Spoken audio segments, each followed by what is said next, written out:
77 ലക്ഷം രൂപ മുതലും 6 മാസത്തെ പലിശ. എൻ്റെ മോൻ്റെ കല്യാണ ആവശ്യത്തിന് പോലും ഞാൻ വന്ന് കെഞ്ചി തടുക്കിട്ട് ചോദിച്ചു. കഴിഞ്ഞ മാസം 30-ാം തീയതി തരാമെന്ന് പറഞ്ഞു. ഇതുവരെ 10 പൈസ തന്നിട്ടില്ല. നമ്മൾ വരുമ്പോൾ ഇവിടെ ഈ പറയുമ്പോൾ പിച്ച എടുക്കാൻ വരുമ്പോഴാണ് ഇവിടുത്തെ സെക്രട്ടറിയിൽ സ്റ്റാഫുകളുടെ വന്നാൽ തരും, ഇരിക്കും, ഇല്ലെങ്കിൽ നിങ്ങൾ പോയി.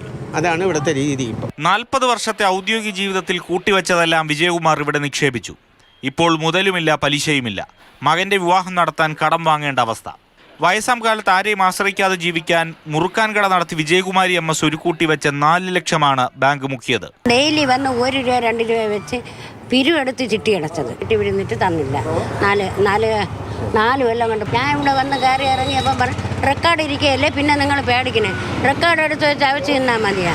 ആ പൈസ അയച്ചാൽ ഈ മെഡിക്കൽ സ്റ്റോറിൽ തന്നെ ഒരു മാസം 4,000 രൂപ ഞാൻ കൊടുക്കണം. ഇവരെ പോലെ ഒട്ടേറെ പേരുടെ ജീവിതം നരുവാമൂട് സർവീസ് സഹകരണ ബാങ്ക് വഴിയാധാരമാക്കി.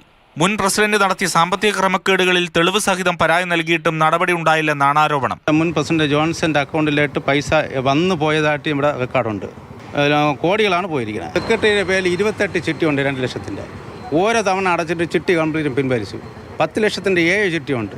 7 ചിട്ടിയിൽ ഓരോ തവണ അടച്ച് ചിട്ടിയിൽ കയറും, ഓരോ പ്രാവശ്യം പൈസ അങ്ങ് പിൻവലിച്ചു പോകും. അങ്ങനെയാണ് ഇവിടെ ഏറ്റവും വലിയ ഈ സ്റ്റാഫുകൾ കംപ്ലീറ്റും ബിനാമി അക്കൗണ്ടിൽ പൈസയുണ്ട്. എന്നാൽ നൽകാനുള്ള തുകയേക്കാൾ ആസ്തി ബാങ്കിനുണ്ടെന്നും 1 മാസത്തിനുള്ളിൽ പരിഹാരമുണ്ടാക്കുമെന്നുമാണ് ഭരണസമിതിയുടെ വാദം.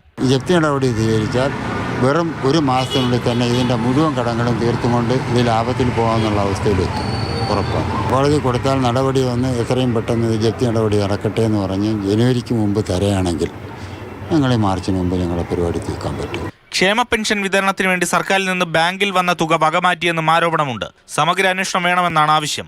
മാതൃഭൂമി ന്യൂസ്, തിരുവനന്തപുരം.